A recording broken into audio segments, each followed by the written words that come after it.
اللہ کی شان دیکھیں کہ اب عنقریب ایک مہینہ آنے والا ہے جس کو رمضان مبارک کہتے ہیں. وہ شہر القرآن ہے، قرآن کا مہینہ ہے. قرآن اسی مہینے میں اترا اور اس مہینے میں قرآن کی کثرت کے ساتھ تلاوت کی جاتی ہے. تو ہم ابھی سے اس مہینے کے لیے تیاری کر رہے ہیں.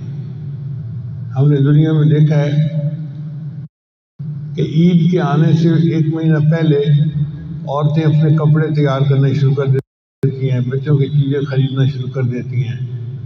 ایک مہینہ لگ جاتا ہے عید کی تیاری میں. تو بھائی رمضان مبارک کا مہینہ شہر القرآن ہے، اس کی آمد کے لیے ہم بھی ابھی سے تیاری شروع کر دیں. اور رمضان کی تیاری کیا ہے؟ ایک تو اپنے گناہوں سے توبہ کریں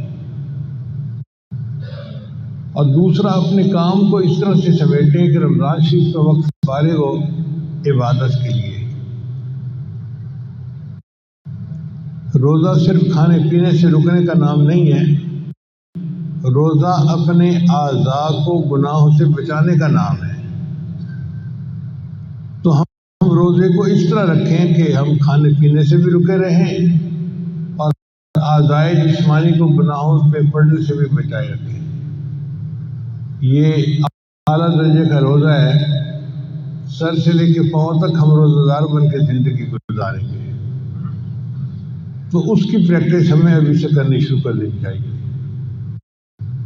اگر کوئی صاحب موبائل فون کا استعمال غلط کرتے ہیں تو ابھی سے بند کر دیں، پریکٹس کریں.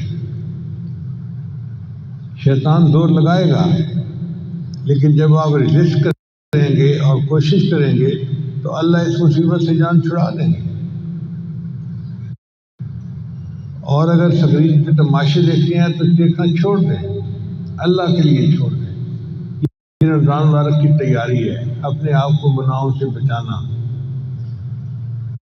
جیسے انسان نہا دھو کے تیار ہو جاتا ہے نا، ہم توبہ کر کے گناہوں کو چھوڑ کے رمضان کے لیے تیار ہو جائیں، پھر رمضان کی برکتوں سے ہمیں پورا پورا اجر ملے گا. نبی علیہ السلام کے زمانے میں قرآن کی کثرت سے تلاوت کی جاتی تھی.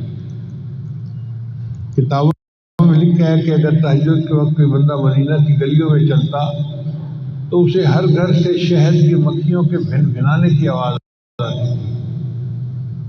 یہ شہد کے مکھیوں کے بھن بھنانے کی آواز کیا ہوتی تھی؟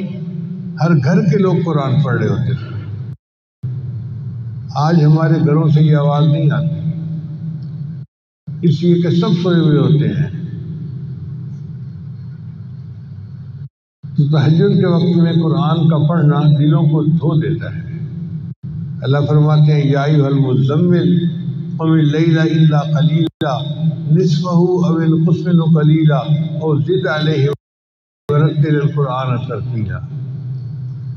اور نبی علیہ السلام کئی مرتبہ آدھی رات، کئی مرتبہ پوری رات قرآن پڑھنے میں گزار دیتے تھے.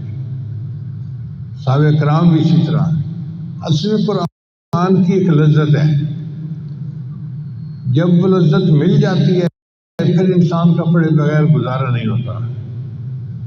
سیدنا عثمان غنی جان فرمایا کرتے تھے لو طہرت قلوبکم، اگر تمہارے دل پاک ہوتے، ما شبعتم من کلام ربکم، تم اللہ کے کلام کو پڑھنے سے تمہارا دل ہی نہ بھرتا.